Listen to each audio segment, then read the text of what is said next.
10 students were killed in a active shooter incident up there. And we were asked, me and Detective Henderson were asked to come up and assist in the investigation along with some detectives from Medford. And I remember we had a photo of their daughter in our hands, and she was deceased. And we know she's deceased, but because of the way state law worked, the state medical examiner couldn't release the name of any bodies until they were all positively identified. And so the mom just collapsed to her knees, and the dad was kind of standing off in the corner. And we had to tell her that their daughter was dead. What is going on, everybody? This is Aaron, and welcome back to the Murders to Music podcast. So on today's episode, we're going to have an interview with a gentleman named Scott Waldon. Scott Waldon is a police officer that I met probably a decade ago in the line of duty. He also worked in Oregon. He worked in the southern part of the state. I worked in the northern part of the state. We had a lot of stuff in common through the years. We worked some DRE stuff together, drug recognition expert. That is where, if you're under the influence of something other than alcohol, we can run you through a battery of tests and say, okay, this person's probably under the influence of X, Y, or Z. We were instructors together at the time. We became detectives about the same time and went through the detective process. He became a detective sergeant for his agency. And then we kind of lose track of each other. A few years goes by. I start this podcast, and guess who reaches out to me? Scott says, hey, man, I stumbled onto your podcast, and I like what you're doing. I got to talking to him, and in the conversation, without going too deep in those initial conversations, I learned that he was also out of law enforcement, that we had a kind of a similar story. So the more I talked to him, I just felt like he was somebody that I think would really benefit from being on this show because, again, whether you're law enforcement, a realtor, a plumber, or a pharmacist, there's certain parallels that we go through in life as human beings that we can connect the dots. And that's what I want to do tonight. I want to bring Scott on here in just a second. And I just want to talk about his history. We're going to start in the beginning and we're going to work through his career. We're going to learn about lessons learned, things we could have done differently, things that went well, things that went bad, and things that we can improve upon. You know, every time we get into a situation in law enforcement, a tactical situation, a shooting, something like that, at the end of it, we have an after-action review. That after-action review is a time not to pat ourselves on the back for what we did right, but to learn from our mistakes. And we're going to go through a complete after-action review tonight on this episode. So before we say anything else, let me bring on Scott, and we will go from there. Hey, buddy, how you doing? Good, man. It's nice to finally reconnect with you. It's an interesting way to reconnect. Yeah, totally. It's been a minute. When did we first meet? What year do you think? I was just trying to think about that. I honestly have no clue. I became a DRE in 2011 or 13, somewhere around there. And that's when I became one as well. Yeah, so that had to have been when we initially met. Was either DRE school or DRE certs. Had to have been when we connected. Yeah, been a while. Well, it's been a while, man. It's been a decade or more. So I really appreciate you reaching out to me. How did you find this podcast? I guess I don't even know that. I think I just, as I'm going through my stuff, as I call it, with being out of law enforcement, I'm always researching or looking up stuff or trying to find things that can help me. And I think I just stumbled across your podcast, and I said, "No way, this is Aaron. Cool." Listened to it, and I was like, "Man, this is cool." And then I thought, "Man, he kind of went through the same thing I did. I got to connect with him. I gotta tell him my story and say hi and just kind of reconnect with him and let him know he's not alone out there. That there's more of us running around with these same kind of feelings and frustrations and stress and dealing with all this stuff after law enforcement." And I really appreciate you reaching out. It was super cool. Let's start like when Scott grew up. Tell me what it was like growing up, where you grew up, what your childhood was like, parents, married. Give me some history there. And let's get us through about beginning of junior high, 7th grade or so. Okay. Yeah. I mean, I was actually originally born in Oregon, then moved in and grew up down in Southern California in a city called DeWarty. It was just like 13 miles from Los Angeles, so kind of a suburb down there. Grew up down there, went to junior high, went to high school down there. My mom, I had my mom and my stepdad. They divorced shortly going into high school, and was pretty much raised by my mom the rest of the time. And I kind of took on the old dominant self and decided I was going to do things my way. And eventually, actually didn't even finish high school. Dropped out, got my GED, and moved out on my own. And just kind of life kind of went from there and just kind of sped by. And I worked in a body shop down there and was a painter's helper. And by the time I was 20, I was married, and she was pregnant. And I thought, man, what am I going to do with my life? Because this just isn't going to cut it. I think I was making $6 an hour at the time or something like that. And I said, this isn't going to cut it, and ended up joining the military and went in the military, became a military policeman. Did that for 5 years and loved it. I mean, the military police is a little different than your civilian police world. Everything's handled differently, and it's just a whole different world, but still kind of the same. You learn to talk on the radio, you learn to arrest people, you learn to deal with people and things like that. So it was pretty interesting. I had a good time. Sometimes I wish I would have stayed in, but I ended up getting out. Ended up getting full custody of my son through a divorce, and raised my son by myself for a few years until getting remarried. But yeah, after getting out of the military, I worked corrections for a couple years, and didn't like it. I didn't, what I didn't really like was the leadership style. I didn't gel with me real well.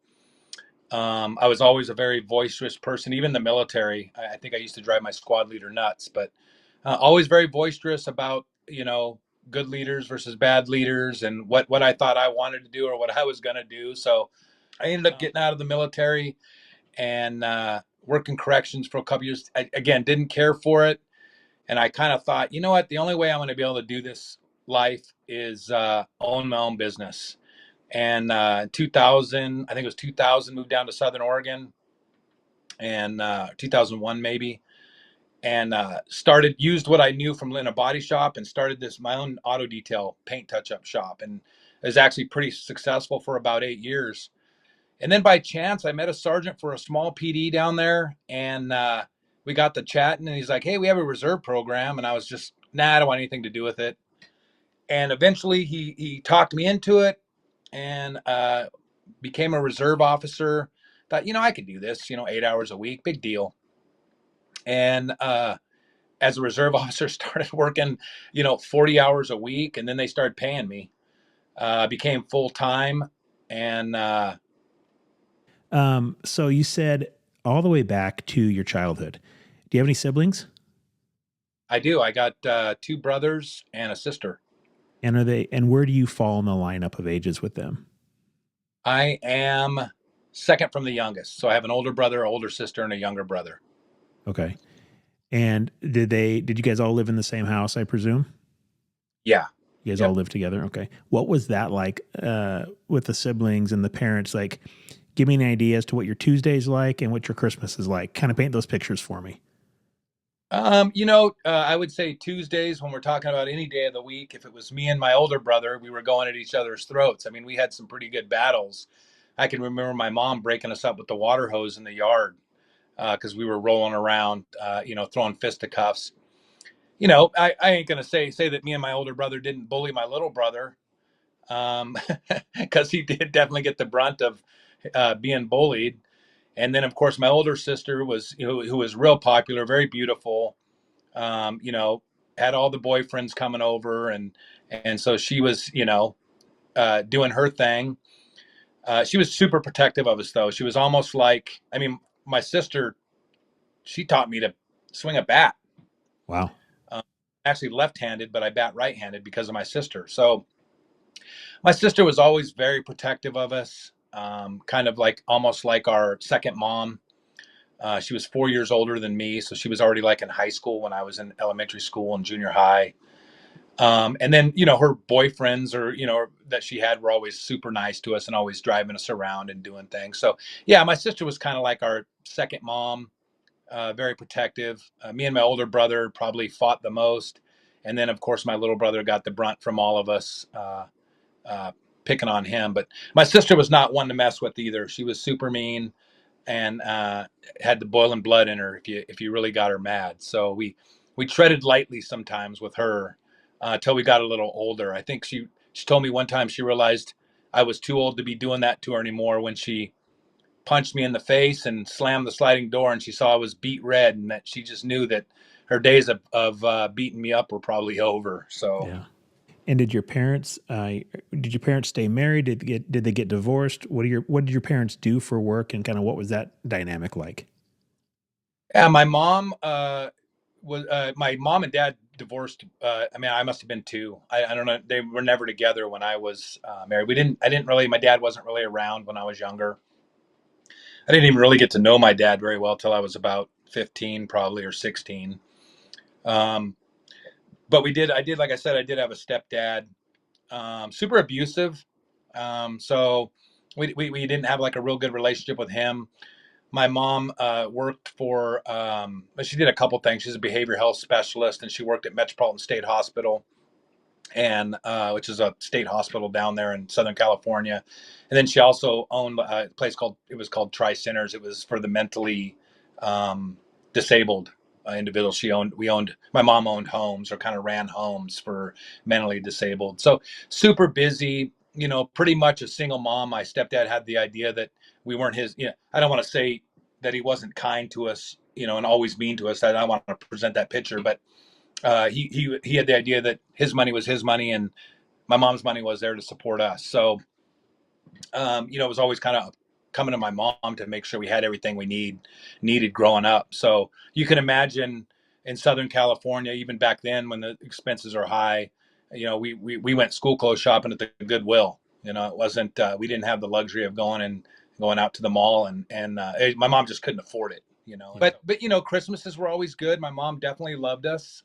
Super super disciplined. Super. My mom was very strict. As a matter of fact, us three boys got so out of control that she put us on a program where we had like day one or week one, day one, where we had to stay in our pajamas and be in our room, and we kind of had to earn our privileges back. So my mom was she was a pretty disciplined woman, but she's a strong one, very smart. When it comes to my mom and my mom's husband, amazing guy. She ended up getting married, about 25 years ago or so. Amazing guy. Love him to death. He's like my dad. He's my dad. He's great to my mom. And we got this nice little family bond going now. So it's been nice. It's been nice probably the last 20 years or so. And you mentioned that stepdad was abusive, physically, psychologically, sexually. What kind of abusive are we talking? Physically and mentally. I mean, he was very aggressive, smacking us around, or, just doing things that he shouldn't be doing. Kind of a bully type kind of mentality. Um, yeah, just punching us in the face, or just being abusive. I got married and before going in the military, and ended up, honestly getting the Dear John phone call in basic training, and we went our separate ways from there. And I visited my son when I could. I was stationed. My first duty station was in El Paso, Texas, and she lived in Fontana, California. So I would drive. It was about a 10-hour drive, and eventually just ended up, I got stationed in Alaska, and was fortunate enough to be able to save my money and get a lawyer, and ended up getting full custody. And when I got out, had my son, and raised him until I got remarried. So then you meet up with this reserve officer. What department was that reserve officer with? He was a sergeant there. It was Shady Cove, which is a small, 3,000 population town. I think at the time we had three officers or four officers and a chief or something, and just a tiny little river town, just like north of Medford, Okay. right up highway, probably 30 miles or so, 25 miles. And it was actually, for being a small town, was actually pretty busy. I think I arrested, I averaged about 50 DUIs a year out of there. But what people, I got a guy one time that robbed a check cashing place down in Sacramento or Redding. that drove through there because it was a Highway 62 would run through it. And so it was a main highway that would come right through the town, and people would go camping and fishing, and they would, this guy that robbed the check cashing places was actually circling around to go on the back way to Washington. And so you actually get a lot of that traffic. The town itself wasn't super busy, but it was just the people coming through, fights, people at the bars, Yeah. especially when the rafting's going wild, and you're kind of dealing with that. So it was a good time. I mean, it was any small department has its ups and downs, to include funding, but it was nice to be able to go to the small businesses and like you basically know them by name, and you get to know everybody and know everybody's faces, and you know who people are, and you know when people are out of place. So it was a good time. But eventually it ended up being to the point where I was the only officer left, the acting chief, and they decided to how'd they say that they contract with the sheriff's office, but we were basically absorbed. Our department was absorbed Sure. by the sheriff's, and so we just kind of evolved that way and kind of went into the sheriff's office in 2010. And that's Jackson And like, County Sheriff? yeah, Jackson County Sheriff's, Okay, and so that's how you got your start. yeah, that's it. And but I think when we talk about work ethic and dedication, for me, I feel like it goes back to Shady Cove because, again, I was the only officer left after we had our female sergeant go out on baby leave. The chief retired. One guy went to Jackson County and got a job. And so we weren't able to really rehire. You can imagine the pay wasn't great. I made most of my earnings off of overtime and picking up all the shifts that weren't ever getting covered and call out pay. But I was on call I'd I'd be on call from I'd have to work a swing shift. It was my schedule, and I'd get off at 2 and be on call till 8 in the morning. And could get paged out. And this was sometimes 7 days a week. Small town policing is good, and there's people in both of our agencies that have never worked outside of the four walls that they're in today. And until you've worked a small town police department, our motto is there's no call too small, and you don't get to choose what willy is the term we would use, but call that you get to just, poo-poo away and make go away and just, sign it off and not respond to it or not investigate it. In my town in Alaska, it didn't matter if it was a car clout where somebody stole a checkbook out of a car or a murder. You worked them, you solved them, you interviewed them, you prosecuted them, and you moved on to the next one. In my world, and you said something that really resonated, and that is where you get your work ethic from. When I came to my department, that's what I was doing. I'm out there and I'm in a major city now where there's crime everywhere. Crime's rampant, and whether I'm chasing dime bags of dope or identity thefts or whatever it might be, well, that shit takes a long time.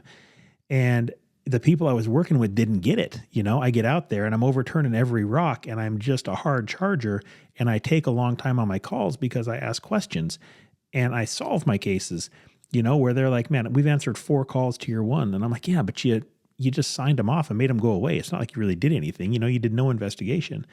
And they just never really got it.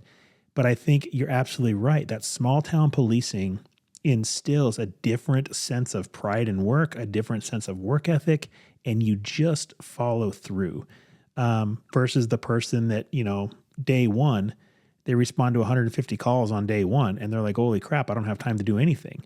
And I get both sides of it. But for me, it was really, really hard to find the gray. I was black and white. You either broke the law or you didn't. If you broke the law, I was going to, do whatever I could to make sure you paid for it. And it took me a decade to find that gray area. And then quite frankly, by the time I left, if it wasn't a murder or a felony child abuse, I really didn't care. Heard armed robberies come out every day. And I'm like, why the hell are we responding to that? It's an armed robbery. Nobody's hurt. Nobody cares. It's not going to get prosecuted. Why are we wasting our time? Everybody go 10-8. And, that was kind of my feelings when I left. And I think that's a clue. It's probably time for me to be done. As far as the sheriff's department goes, let's talk about that. I want to do an after action review, kind of your career. You're familiar with what that is. Walk me through that, the highs and the lows, the lessons learned, the mistakes made, and let's talk about how your pain is not without purpose. Walk me through that after action review. I love how you put that, the after action review of somebody's career. It's just it that's awesome. I really like the way that you use that term in this setting. So let's go get on to the sheriff's office. So, Yeah. when I first got to the sheriff's office, us coming from a small town, they kind of had the administrative staff, the majority of them. I mean, there was one captain that I just absolutely loved, that really looked out for us, but the majority of them kind of had this opinion that though they're from a small department, they don't know anything, you know. And we were kind of treated as such. We were kind of treated as the outcasts, and almost like they didn't think we were going to make it. That we weren't going to be able to do the job, that we weren't good enough to be at the sheriff's office. And I wasn't the only one that felt that way. The sergeant that came over, she kind of felt the same way. We talked about it a lot, and it's funny because when you look back and you think about that, I can remember riding along with deputies going, no, you should probably do it this way. Because not because I knew more than them, but because I knew because I had to do it. I had to learn to do it. Right. I had to learn to do it. I couldn't not do it at a small department. And so, going in there was the biggest struggle when I got there, was trying to prove my worth, I think. And it worked out. There was a captain there who I absolutely loved. And I think he saw it. He's like, man, I knew he saw it when I had become a detective, and I don't want to jump too far ahead, but when I became a detective and he came in my office and said, how come you didn't put in for sergeant? I knew then that I had proven my worth. How long did you spend on patrol before you promoted to detective? I first was on patrol from 2010 to promoted to detective in, I think it was 2013, October of 2013. I could be wrong. It might have been 2014. Um, but I ended up going to a contract city first. White City is a small contract, population of about 12,000 people that the sheriff's office contracted with, and I was part of what we called the CAT team, Community Action Team. We just specifically worked White City, and White City was a fairly busy gang activity, lots of break-ins, lots of crime. But it was really made up of really good, hardworking citizens. But that's just kind of where they could afford to live. But you had this pockets of people around them that just created havoc, and so we were fairly busy. And I worked there from 2000, maybe it was 2013 to 2014, and then ended up going to detectives in 2014. Yeah, it was 2014. Tell me about your time at detectives. Just briefly, what kind of cases did you work? And then how was and I know a little bit about your story, but from the detectives, how did you promote and maybe even promote? And then the implosion, if you will. Walk me through that. What happened and what kind of lessons can be learned from your story? Yeah, I think I went into detectives with an open mind. I was a major crimes detective. I had a great partner, very smart guy. Learned a ton from him. Eric Henderson, you know him. You guys were on the board together. Very smart detective. So I was able to learn a lot. As a matter of fact, my very first day as a detective, my very first case was a homicide where a guy killed his wife. And you want to talk about blue in the face, not knowing what I was doing, green and nervous as hell. Because we had MADU down there, Major Assault Death Investigation Unit. So it was departments all over that made up this team. So I'm going to have these, 15, 10-year veteran detectives looking to me. What are you going to do right now? And so you want to talk about, I was scared. I was scared. As a matter of fact, the funny part of that story is I was searching the grass, the front yard, walking back and forth, kind of doing a grid search. And it was on the news. The news says detectives scour front yard for evidence. And it's me walking back and forth. Well, I wasn't scouring for evidence. I was looking for my patrol car keys. That's funny. And I mean, you talk about nervous. So that was my first introduction to detectives, was a homicide where a guy killed his wife, shot her in the stomach and killed her. Then took a shot at his daughter. And so, yeah, so I love detectives. I love the work. I love the ability to focus on a case and go from start to finish And it was almost like working in a small town again, I guess, where you're able to do start to finish. It's your case. You're not handing it off to anybody. And then I had my partner Eric Henderson to rely on and ask advice. And I had, at the time, had a great detective sergeant. It was Sergeant Sickler at the time, who's now the sheriff there. Great sergeant, very smart guy, and was really good about teaching me how to be a detective. And so again, just worked major crimes and would handle, anywhere from homicides to adult rapes, financial crimes, elder abuse crimes. Really enjoyed elder abuse crimes because it's just something that resonated with me. Sometimes people find their niche. Missing persons, just your basic major crimes. Didn't do any type of children crimes or anything like that. It was just all major crimes, burglaries, financial stuff. Copy that. And then you ultimately became a detective sergeant, yeah? Yeah, and so again, and this is where I think when we talk about mistakes made, this is where I feel they started. Because I'd only been a detective for probably, let's see, no, I'm sorry, I went to patrol sergeant. I promoted to sergeant, went back to patrol. So I went to be a patrol sergeant in 2000, the end of 2015. So you're talking about only being a detective for what, 10 or 11, I think it was October 14 to December 2015. So just over a year in the as a detective. And I've always thought back, and I think this is where the mistakes start to go, because I never really settled in, right? You can't be a good detective.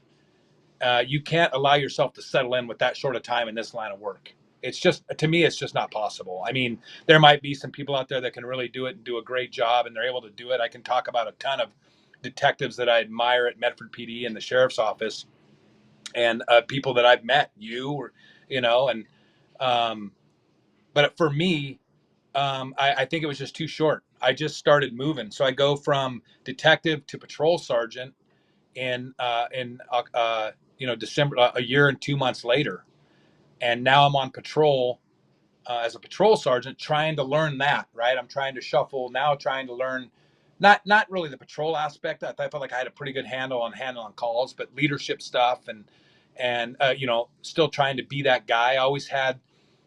Again, I want your viewers and listeners to understand when I talk about myself. I'm really trying not to toot my own horn. I just want them to understand why I feel this way, the way I do now about law enforcement. And it's because I gave it my all. And so, I started going into it, went to patrol sergeant, and then I'm trying to learn that. I'm trying to learn good leadership stuff. I'm still trying to be that sergeant that, I wanted to be that sergeant that was known, that handled calls for service. I wanted them to say, my sergeant comes out all the time and takes calls. And I did. I took calls as a sergeant when guys got overwhelmed, when they got busy. And there's a couple problems with that, right? I'm doing the work of patrol guys and not teaching them some valuable lessons as time management and things like that, because I'm handling some of their calls for service.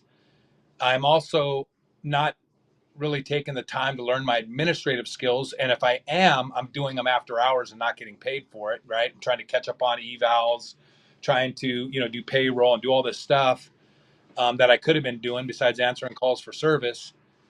And then I'm also not being the best leader I can be, because there's times where I'm on a call, say in Prospect, and we get something in the county limits of Medford that's 50 minutes away, and they need a sergeant. Well, guess what? I've just tied myself up.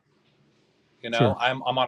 I can't leave and say, hey, I got to send a patrol guy up here now and take this domestic. Or if I'm hauling, like, say I arrest a domestic or something like that, and I'm driving them to the county jail, and now something bad happens or something. Now I'm just trying to work it from the radio, which isn't good, right? These guys need you there on scene to make these decisions, some of these tough decisions for them that they're just not comfortable making.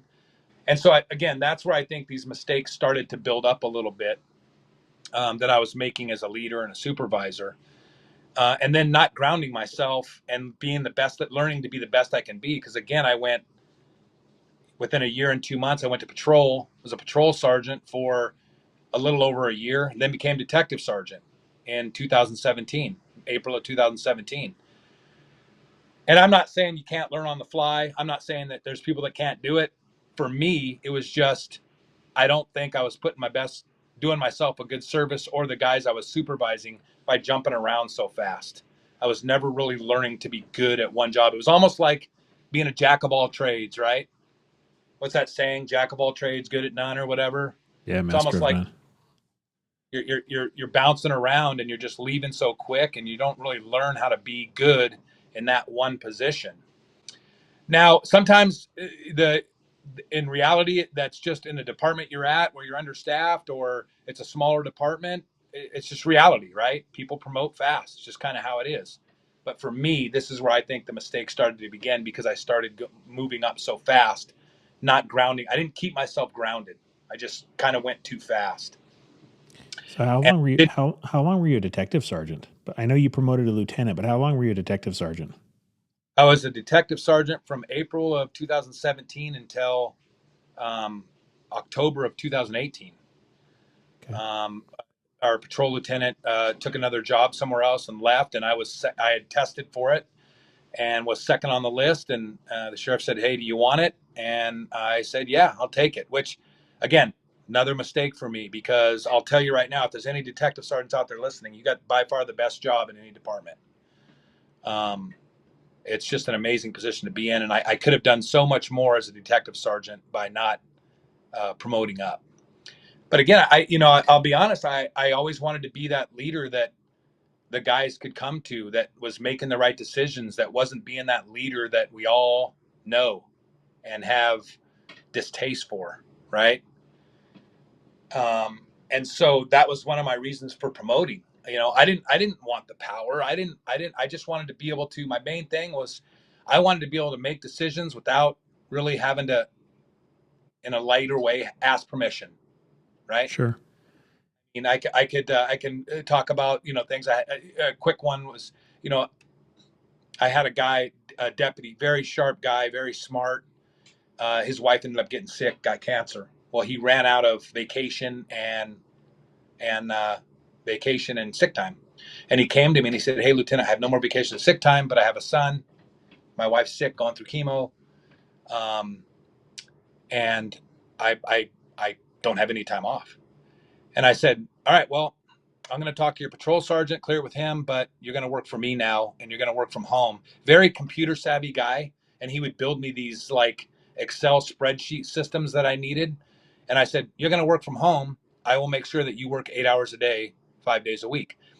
And I tell you that because those are the kind of decisions I can make as a lieutenant, right? I Sure. didn't ask permission, I did it, and I didn't have to go try to ask somebody if I could do this. I just did it, and it really helped him out. And I don't think that deputy has forgotten that to this day. He's actually a detective now, but we've still talked about that. And that's why I became a lieutenant, because I could make those kind of decisions.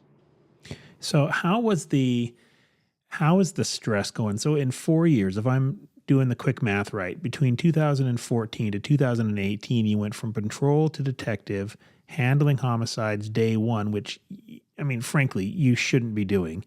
I was a major crimes detective. I was homicide for a long time. And it pissed me off when a new sergeant came in. They didn't know shit about shit and couldn't even spell detective. And he's putting, the new guy on a homicide. And I'm like, you are just missing the boat. So they're putting you in positions to increase stress. And maybe it's just my anal retentiveness and I can be a prick, but I'm like, you don't even have a cubicle back here. You shouldn't be solving a homicide. You don't know shit about it. You can investigate your way out of this office. Anyway, so then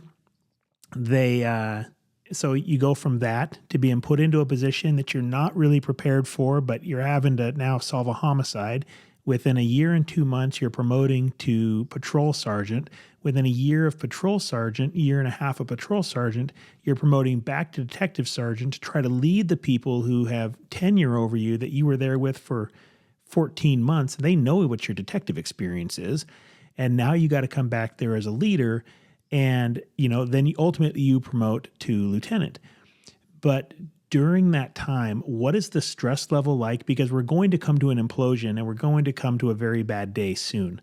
What was the stress level like at work, at home? And tell me about that.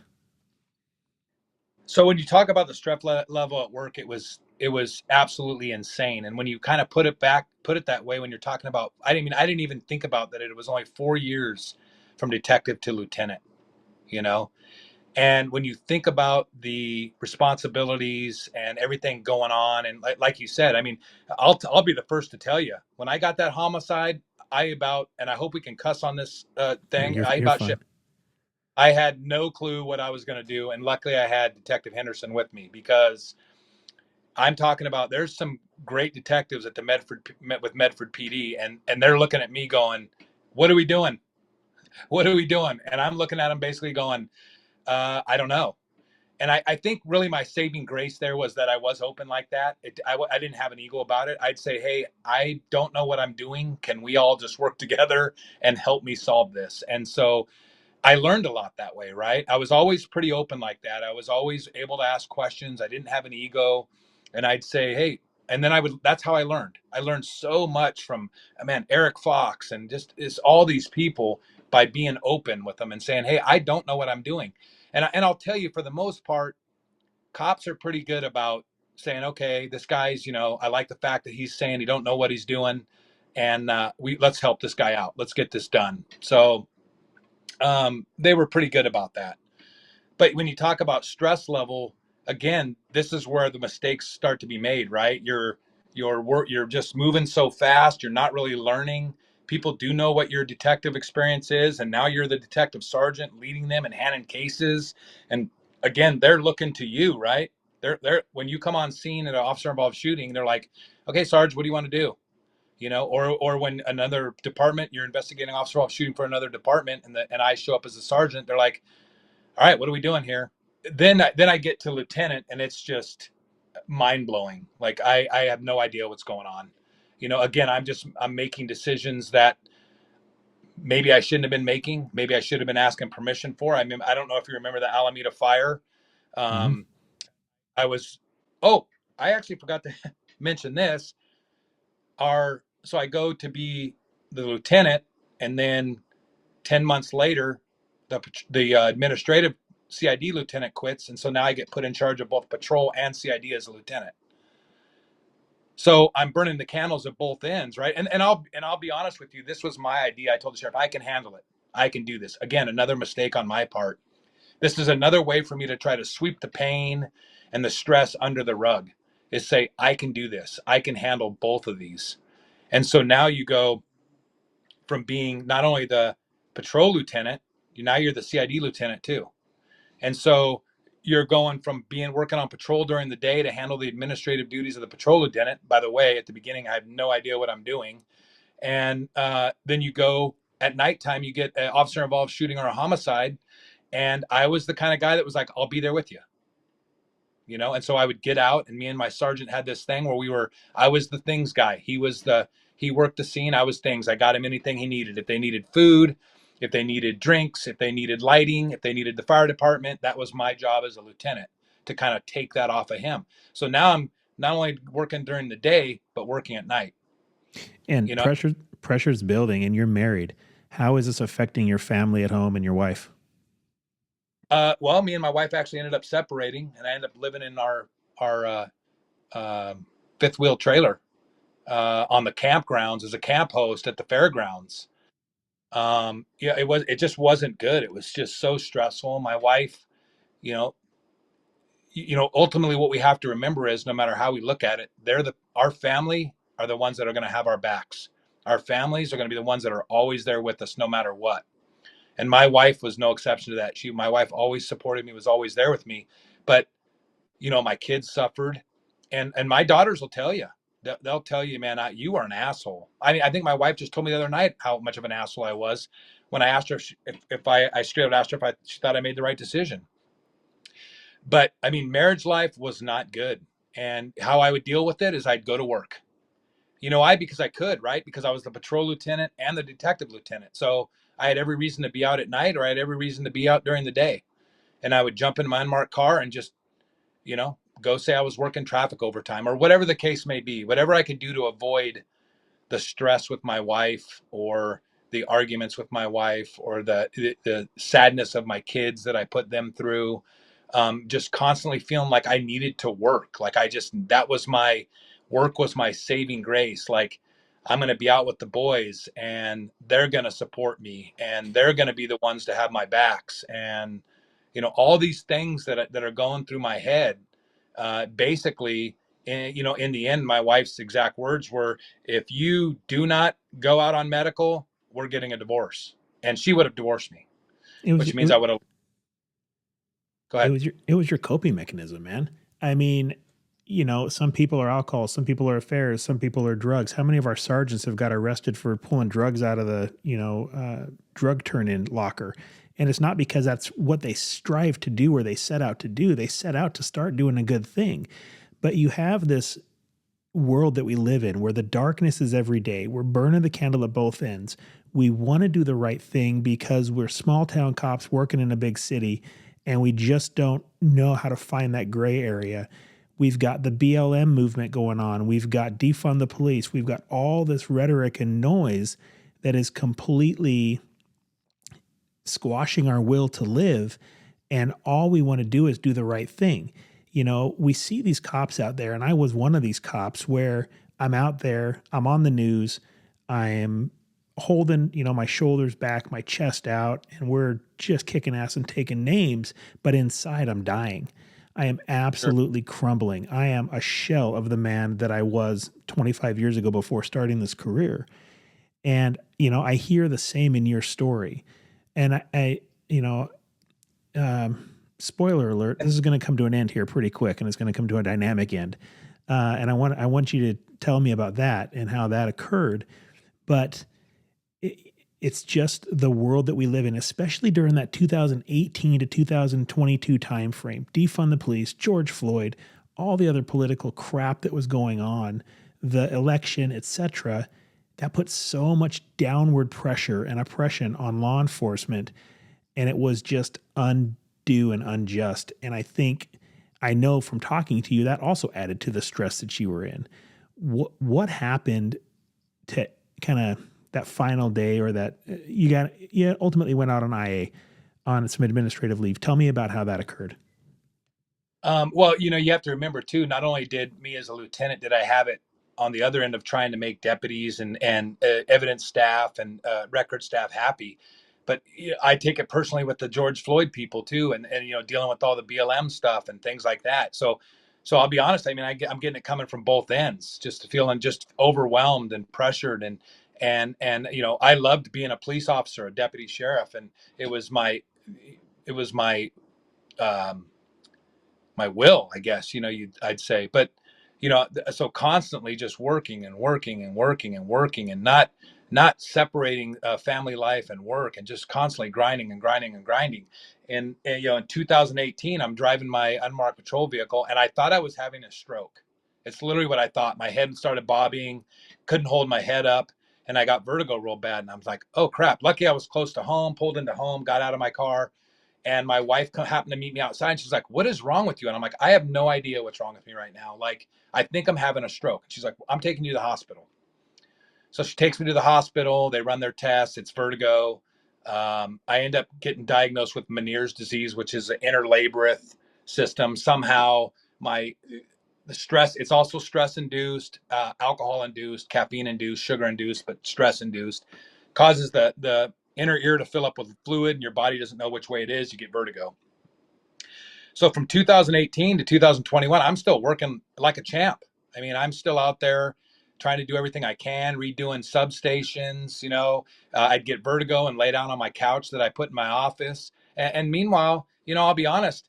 I tried not to let administrative know on the sheriff, the captain and above, but they knew, and nothing was ever said to me. And I'm not blaming them. Don't get me wrong, but if I'm ever a captain or a sheriff, or any captains or sheriffs out there, if you got a guy that's having a medical issue, whether he wants to do it or not, you need to make sure that he's getting help. You need to terminate what he's got going on and be like, you are not healthy.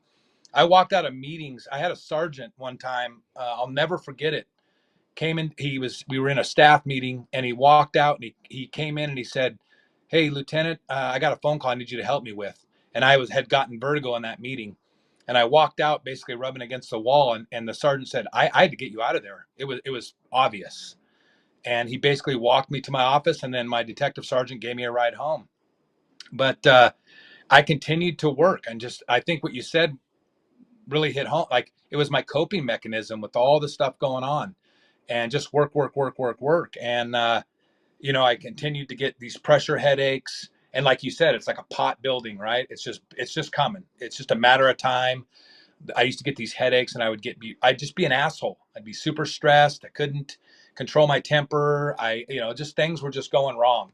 And, honestly, and I'm not blaming anybody but myself for it, because I could have easily walked up and said, "Hey, sheriff, hey, captain, I can't do this. I'm sick. This is going on." But they knew.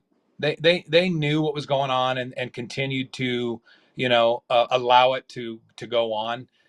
I'm not bitter to them for that. It is what it is. It was my decision. I'm a big boy. I made the decision to do it.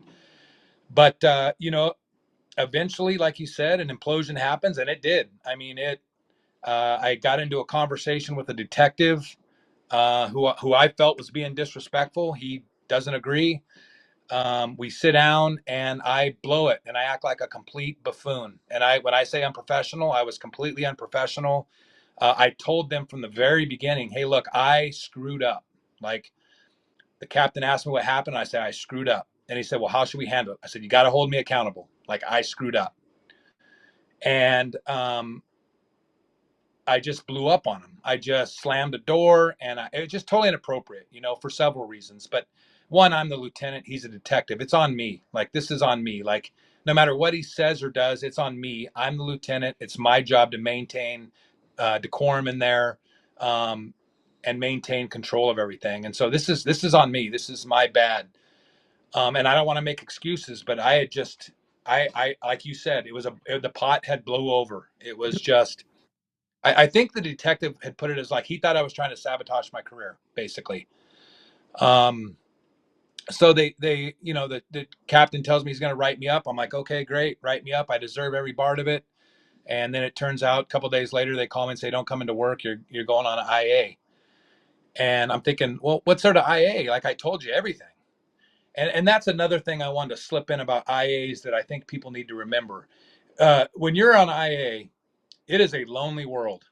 It is you're out there by yourself, and you are left to the dogs. And that's how it feels anyways. And I'm not saying as much comes from deputy to deputy when you're a deputy, but there is, to me, nothing wrong with a sergeant, a captain, a lieutenant, a sheriff calling any one of their guys when they're on IA just to ask them how they're doing. They don't have to ask about the case. They don't have to answer questions to the case, but they can call that guy and say, "Listen, I know you're on IA. We can't discuss it. I wanted to check and see how you're doing." That's how easy it is. And for 6 months while I was on IA, that never happened.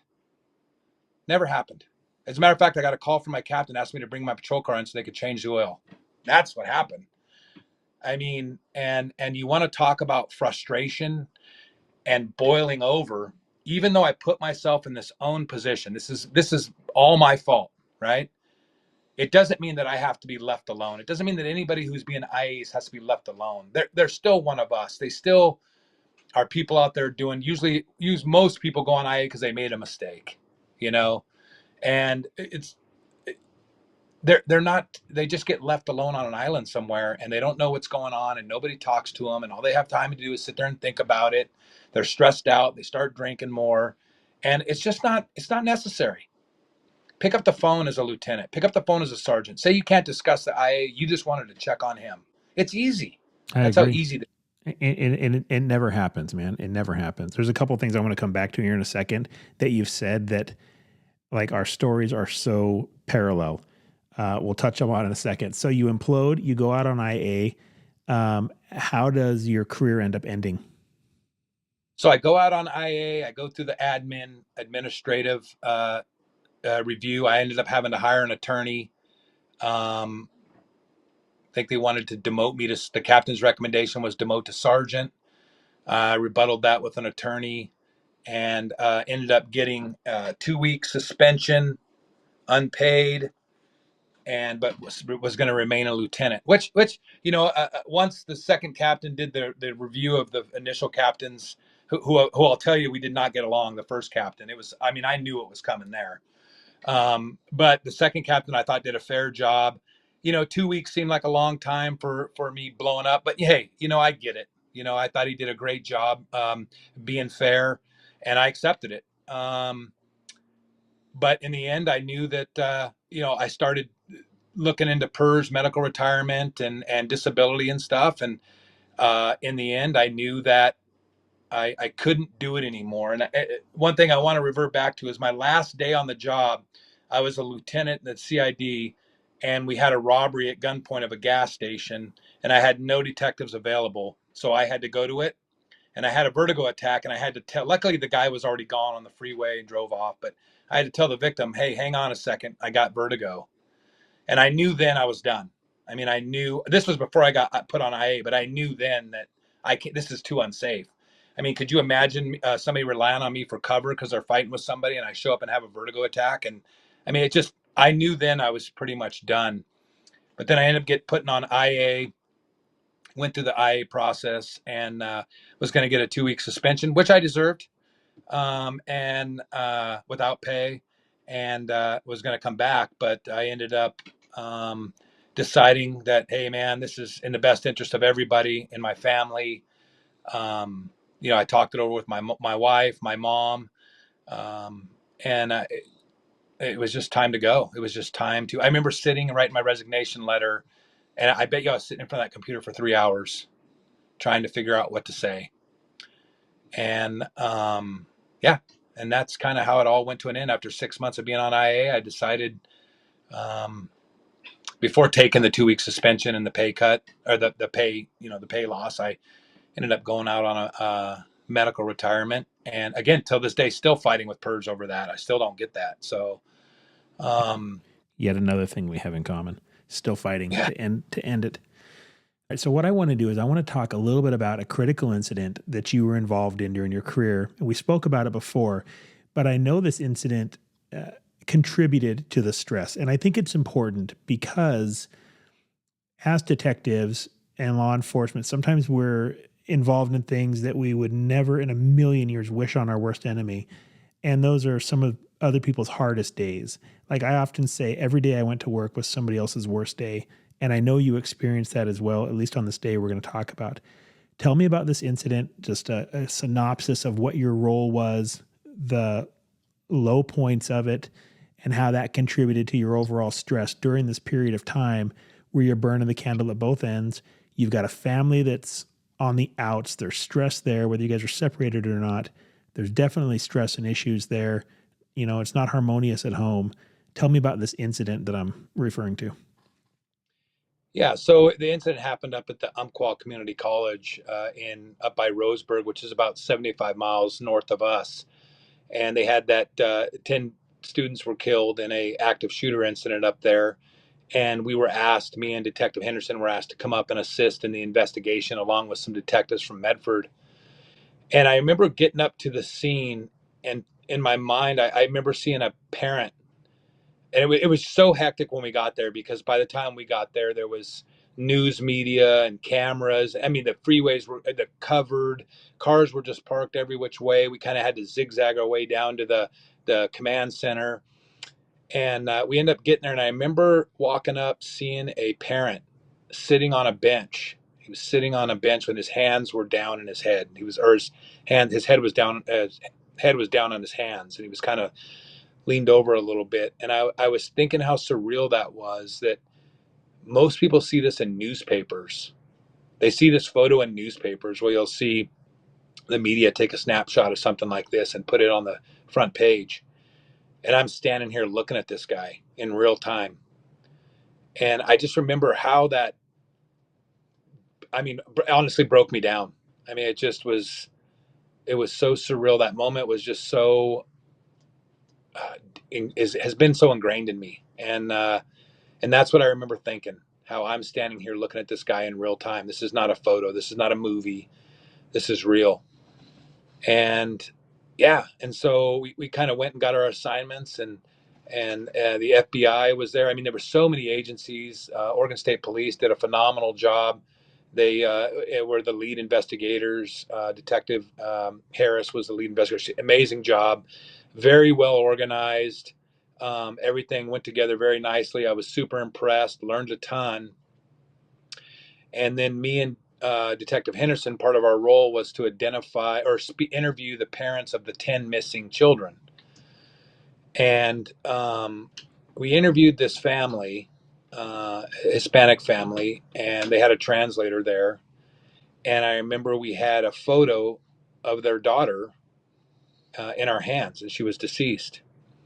And we're basically, we know she's deceased, but because of the way state law worked, the state medical examiner couldn't release the name of any bodies until they were all positively identified. And so they were transporting bodies up to Portland via, hearses or whatever the case may be. So this was a long time, and our job was really just to try to solicit information, make sure we had the right people, and identify them, but without telling them that their kids were dead. And that's another thing that really tore me and Detective Henderson up inside. We talked about it. And we just thought it was complete garbage that we had to sit across from this family, and you could see the pain, you can see the hope, you can see all the feelings that they're feeling about their missing daughter. And we literally had to, what I call lie to them. They're asking us if they can check hospitals, and we're telling them they can do whatever they want. We know she's deceased. We're looking at a picture of her in our hands. But we weren't legally able to tell them at that time. And that was probably around, I think, 2 o'clock in the afternoon or so. And I remember me and Detective Henderson talking about it, thinking, man, this is just complete crap. This is not right. This is not how this is supposed to be. And we, I want to say, I can't remember if it was me or Detective Henderson said, we basically said we're going to go rogue, and we were going to start doing our own thing and trying to figure this stuff out and get photos and figure out the fastest way to be able to tell these families that their kids are deceased. Unfortunately, we followed the rules. It didn't feel good. It didn't feel good at all, knowing that we were holding on to this information. The families were at home having to wait to get word. And then I think it was somewhere around 10 o'clock or so that we were finally able to notify the families, and me and Detective Henderson were assigned to a couple families to uh, go let them know. And each detective had their own set of family members that they had interviewed that they were going to go tell. So we told the same people that we interviewed. Um, and so we went to the house of one of the victims, and there was probably 30 family members in the front yard. There was family members everywhere. And we walked into the house, and geez, it still gets me choked up thinking about it today. Walked into the house, and the mom just collapsed to her knees, and the dad was kind of standing off in the corner. And we had to tell her that their daughter was dead. And they were so mad at us, and called us. I don't recall how they actually said, if they said we were racist, or but they said, in Spanish, and some of the other guests and family members there, rightfully so. I don't have any grudge toward them, rightfully so. I remember walking out of there thinking we deserve every bit of this, and I literally didn't think we were going to make it off the front porch. And luckily, we had a guy with us that was a translator, and he kind of did a really good job keeping things calm. And the family was just kind of yelling at us and telling us that if we did worried more about guns instead of Hispanics having driver's licenses, that this wouldn't have happened. And it was just tough. It was tough because I knew how me and Detective Henderson felt, and it was really hard thing to swallow. But I also understood it coming from their perspective and their side of things, right? I knew where they were Totally. coming from. I couldn't even imagine having to wait 8 or 9 hours to just sit in agony and wonder if my daughter is still alive or not. And so when you talk about, I remember going home, and I was telling my wife, and I just couldn't wrap my brain around. I remember looking at the picture in the newspaper of the 10 victims, and I couldn't wrap my mind around why somebody would do this. It's a whole different world, and cops know this, right? Firefighters know this, medical personnel know this, first responders know this stuff. it's a whole different world when you see it firsthand and viewing it, and you're not seeing it on the news or reading it in a paper.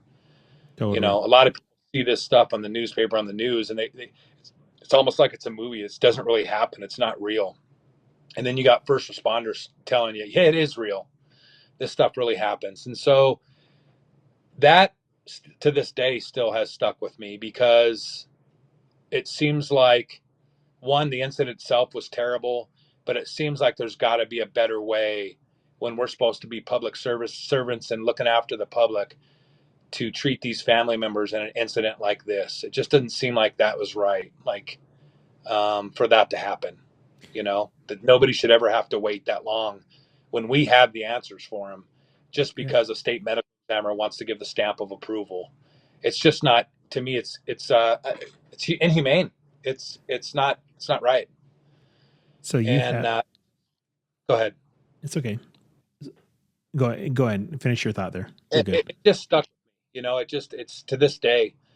I have a couple cases like that just stuck with me. And it was because I, again, not tooting my own horn, but I think it's because I put my whole heart and soul into it, and really wanted to believe that I was doing a good job as a police officer and doing exactly what the cliche is that we're there to protect and serve and do the right thing So here for you for are. everybody. So here you are, police officer for many years. You have worked your way up the ranks. It has nearly ended your marriage. You have experienced trauma on the street like nobody else should ever have to, but law enforcement does it every day. You have this last experience you spoke about. You have the other cases that stick and haunt with you when you go to bed at night. In law enforcement, we see thousands of trauma cases, but I'll speak for myself. Out of the thousands of trauma cases, there is half a dozen that haunt me, and the rest of them are a blur.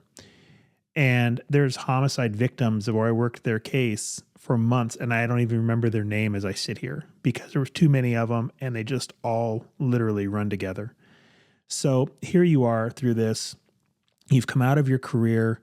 You have left the agency. You and I have spoken. We know that when we leave the agency, the minute we're gone, we're not even out of the office yet, and somebody's claiming our desk, and they want to know what they can pilfer out of our police car. What kind of gear do we have that they don't have? And that's just the way cops are. So you leave, and where yesterday you were a part of the club, the following day you can feel like a nobody. You feel like you're an outsider or an outcast, and you may get some phone calls for a minute or two, a week or two, a month or two, but then life goes on. The wheels keep moving, and all of a sudden nobody checks on you and they don't even remember your name. When people mention you, they're like, who was that guy? For me, I experienced it as a loss of identity, and I believe you did too, based on our conversations. How did you handle that loss of identity? Have you handled it, or is it still bothering you? I am struggle with it today. I think. I mean, me and my wife have had several conversations about this and the loss of identity. And I went through some PTSD therapy that really helped because I wasn't able to sleep and was having some dreams and things like that. And um, I still haven't completely coped with. Do I think I'm getting better at it? Yeah, for sure. I mean, when I first left, I was one angry guy, and you know, I think I had to. One of the things I think I came to the conclusion is that I couldn't really figure out if I was mad at the sheriff's office for the way I was treated when I left, or if I was mad at myself for feeling like I failed, and I was blaming the sheriff's office. And so I'm still trying to come to grips with that too. Like I always wanted to be this good leader and, help people out, help my team, just be a good supervisor and a good leader. And I feel like I kind of blow it there. So am I mad at the sheriff's office for the way I was treated, or am I mad at myself for the way I let it end? And, I still deal with that every day. And there's so many things that I could have done differently. There's so many things that I wouldn't do differently, but there's also so many things that departments and agencies can do differently, um, to make this easier or a better transition or um, to make you feel a bit better about, like you said, just one day it's gone, right? I sent that letter off and that was it. I sent my resignation letter off in an email and that was it. It was gone. I was done. Yeah. And you don't hear from a lot of people that you think you'd hear from, that you were in the trenches with, or that you did a lot for, or you went to bat for. And I get it. They got busy lives, man. They got families and kids and stuff like that too. But I think one of the biggest things that I've learned from all this is that no matter how you look at it, it's still just a job. And if you're putting your job first over your family, you're insane. And if people are at work giving you crap because you're putting your family first over the job, well, then too bad. Because in the end, those people aren't going to be around. It's your wife and it's your kids. It's going to be your family. I remember my mom, about 6 months after I resigned, I called my mom one day and we were just having a normal conversation. And I said, well, I love you, Mom. And she started crying. And I said, why are you crying? And she says, you haven't told me you loved me in years. And I'm like, no way. And she's like, yeah, you haven't told me you loved me in years. And I'm kind of wondering if that was another coping mechanism for fear of like telling my mom or love her, because I've seen death and I've seen all these bad things happen. And I was afraid maybe, I was trying to distance that connection, or I don't know, that love connection with my mom. I don't know.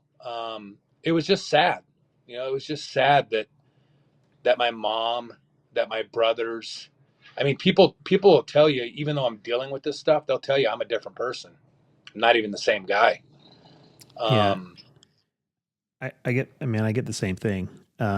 It's amazing how you get out of it. You get a little bit removed, and all of a sudden, that shield of armor, dude, that you and I put on for years to keep ourselves safe and protected and backed into a corner and multiple guns and always just head on a swivel and ready to, looking for the fight. Condition red, yellow, green. I lived in red and yellow all the time. And you get out of it, and all of a sudden, that shield of armor starts to break down.